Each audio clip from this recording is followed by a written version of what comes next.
What's up, guys? Welcome to Snakes and Trails Season 3. My name is Tyler Carlson, and today I'm looking for snakes in the Trans-Pecos region of Texas. And we just got dumped on. We just got so much moisture, and then the clouds cleared up instantly, and the sun is baking everything, so it's warming back up. Should be a really good night, so let's get at it and see what we can find. But first, let's cue that intro.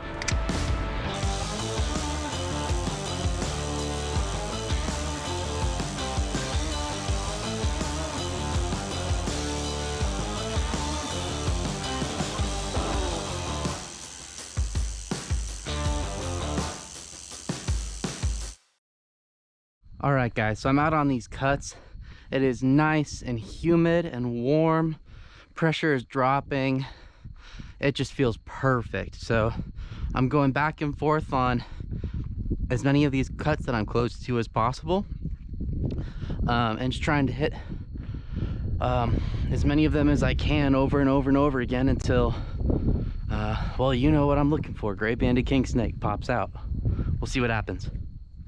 Guys, our first find of the night is this tarantula, little male. Hey buddy, get going. Cool.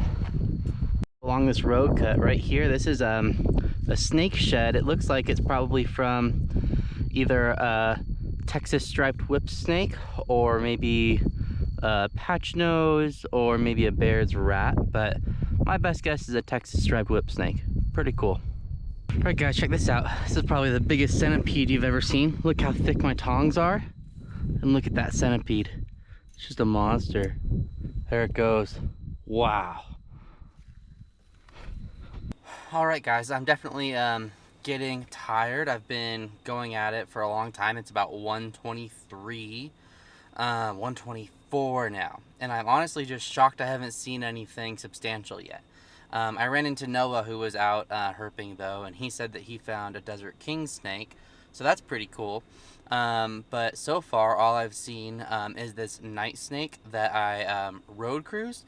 But I was in a hurry to jump out and grab it and get back in the car because it was a busy part of the road. So anyway, I'll go ahead and show you a clip with that night snake now. Alright, guys, so here's this night snake, Hypsiglena jani. They're a pretty cool species of snake that you can find in Texas, but they're so common. In fact, they're the only species of snake I saw tonight. I saw 3 of them. Anyway, I got a really good bit of footage of a night snake a while back in New Mexico, so I'm going to play that for you, because once you get really, really good footage of a night snake, it's kind of like, why would you ever film one again? They're so common. They're everywhere. I mean, literally there was like a week in New Mexico where I only saw night snakes and I saw 20 of them. Anyway, cool to see this guy anyway. I'm glad I didn't get skunked, and yeah, I'm going to go ahead and let him go, but pretty cool. They do have 2 rows of dots running down their back, a collar around their neck, and a white belly, but oh, and they have vertical pupils. Pretty cool. They're rear fanged, and they eat lizards, and their venom is only effective against lizards. It doesn't affect humans. Anyway, night snake, Hypsiglena jani. Pretty cool. I'm gonna go ahead and let it go. All right, guys, so I just got back to camp for the night. I'm gonna go ahead and get some rest, and then wake up in the morning and maybe figure out a new game plan. We'll see what happens. Should be pretty cool. All right, guys, my neighbor at camp just came to get me and woke me up for a Coachwhip here. Pretty cool. It's eating a dove, it looks like. So it's actually kind of cool to see a Coachwhip taking out an invasive species of dove. So I'm gonna go ahead and try to be able to bucket the snake to relocate it without affecting its eating the meal. Pretty cool. All right, guys, so I'm gonna take that Coachwhip over to Noah's cabin. I have it just in a bucket, and I'm gonna leave it in his cabin so it stays cool. I don't want it to overheat in the bucket. My campsite gets pretty hot and sweaty sometimes, but just so you guys know, there's a huge storm system rolling in again. So hopefully, I really, really, really hope that this storm will get a gray banded king snake out. We'll see what happens. Last night, only seeing 3 night snakes was really rough. And Noah actually saw a milk snake, which I'm really jealous of. It was a really pretty one too. Anyway, I'm gonna drop off this bucket. All right, guys, so I dropped off that Coachwhip with Noah. I'm gonna go ahead and let it stay in the bucket for a couple of days so that it can digest that dove, because that's a pretty substantial meal. So it will be good for it to be able to successfully digest it before I attempt to handle it too much to get footage or film any of it for you. So I'm gonna go ahead and film it in the next couple of days, and yeah, we'll go ahead and release it. Should be pretty cool. All right, guys, so here's this Coachwhip that we found in my campsite eating that dove. Really cool animal. They're pink, pretty pink out here. And they're generalists. They'll eat all sorts of different animals, and they don't constrict. They usually just try to overpower their prey. Really cool animals. This is actually the most mellow Coachwhip I've ever tried to handle. I really like seeing these snakes, but I'm gonna go ahead and let him go over here in this rock pile. But awesome, what a cool snake.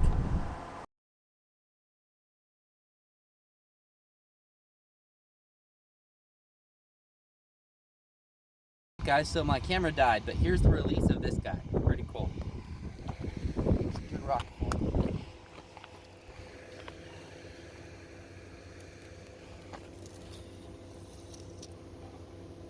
Alright guys, so my game plan for tonight is to head out to an area that got some moisture earlier in the day, because everything got moisture.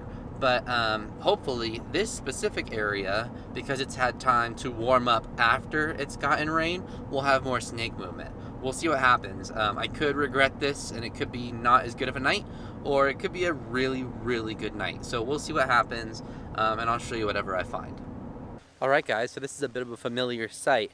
I'm out here at this road cut where I found the two gray-banded king snakes earlier this year, and there's water on the road again, so it seems like a very similar night, except it's maybe a little bit cooler, so hopefully that doesn't affect the snake movement, but we'll see what happens. Alright guys, check this out. Here's our next snake, actually my first snake of the night. It's a Baird's rat snake, Pantherophis bairdi. Awesome. I can't tell you how happy I am to finally see a snake tonight. I've been at it since 8 o'clock and it's midnight. He's gonna bite me. There we go. Really cool to see this guy. I'm gonna go ahead and keep moving, and yeah, we'll see what happens. Maybe I can find some more snakes. Awesome. Alright guys, let's take a look at the only snake we've seen so far. This is Pantherophis bairdi, the Baird's rat snake. This is probably a 2 to 3 year old snake, and I can tell that because it's losing its juvenile speckled pattern that runs down its back and developing a gray tint, as well as two black stripes running down the length of its back. The black stripes are still pretty faded, but still a pretty interesting snake to see. Really cool animal. I actually, I was driving and I saw a snake on the road, but when I stopped and ran back, I couldn't find the snake, so I shined on the shoulder for a while and I still couldn't see anything, but I knew I saw a snake, so I just walked back and forth on this short road cut, and before I know it, I finally saw him. He was just starting to crawl up the bottom of the cut here. Anyway, really cool snake. I'm going to get a little bit of in-hand footage of it for you guys and let it go. Really excited that I at least got to see something tonight. It's been pretty slow since that night with Austin. So anyway, hopefully there are more snakes on the horizon with all the moisture that we just got this week. So we'll see what happens.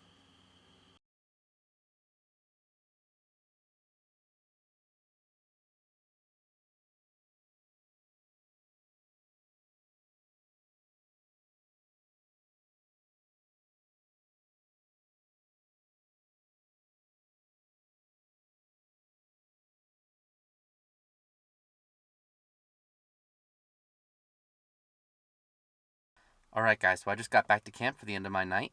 It was a pretty slow night, only seeing that one Baird's rat snake, but it was super cool earlier today to see that Coachwhip just in camp. It was the first time a Coachwhip has ever been recorded feeding on the type of dove that it was feeding on, which may not sound like a big deal, but in science terms, it's pretty cool. Kind of a cool little deal. Anyway, thank you for watching this episode of Snakes and Trails, and yeah, we'll see you next week. Later.